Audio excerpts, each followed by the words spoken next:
నమస్కారం, నేను doctor Sarath Babu Neelagiri, orthopaedic surgeon in Hyderabad.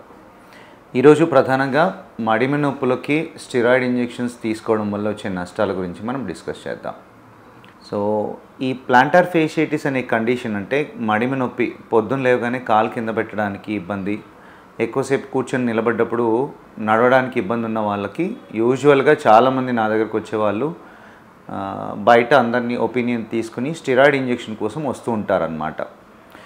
So maximum ఈ ప్లాంటార్ ఫేషియటిస్ అనేది కొన్ని మెడిసిన్స్, ప్రాపర్ ప్రికాషన్స్ తీసుకోవడం వల్ల, అంటే సాఫ్ట్ సోల్ ఫుట్వేర్ వాడడము, ఎక్కువసేపు ఒకే దగ్గర కూర్చోకుండా ఉండడము, ఎక్సర్సైజెస్ రెగ్యులర్గా చేసుకుని మెడిసిన్స్ యూస్ చేస్తే కనుక 90% మందిలో ఏ ఇంజెక్షన్ లేకుండా ఆటోమేటిక్గా రికవర్ అయ్యే అవకాశం ఉంటుంది.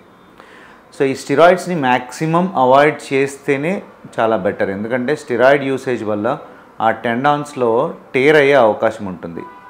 సో నేను నా దగ్గర వచ్చే చాలామంది పేషెంట్స్కి 90% వరకు ఓన్లీ మెడిసిన్స్, ఎక్సర్సైజెస్ వీటితోనే వాళ్ళకి నొప్పి తగ్గే మార్గం నేను సూచించగలను. సో ఈ ప్లాంటార్ ఫేషియటిస్ కండిషన్ ఉన్నప్పుడు కూడా ఈ స్టెరాయిడ్స్ అవాయిడ్ చేసి మ్యాక్సిమం సెల్ఫ్ రెమెడీస్ కానీ ఎక్సర్సైజెస్ కానీ వీటితో హీల్ అయ్యేలాగా ప్రయత్నించాలి.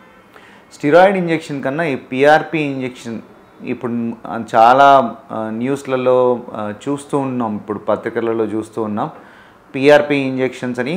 కానీ అది రాంగ్ వేలో ఎక్కువగా అందరూ మోకాలకి పిఆర్పి ఇంజెక్షన్తో ఆపరేషన్ లేకుండా సరిచేస్తామని అవి ఎక్కువగా చూస్తూ ఉన్నాం. యాక్చువల్గా పిఆర్పి ఈ ప్లాంటార్ ఫేషియటిస్ అనే కండిషన్లో, ఇంకొక టెన్నిస్ ఎల్బో అనే కండిషన్ ఇక్కడ నొప్పి ఉన్నప్పుడు, వీటిలలో ఈ రెండిట్లోనే ప్రధానంగా ఎక్కువగా మనకి యూస్ఫుల్ ఉంటుందన్నమాట. దాంతో రిజల్ట్స్ అనేవి వీటి రెండిట్లలోనే ఉంటాయి.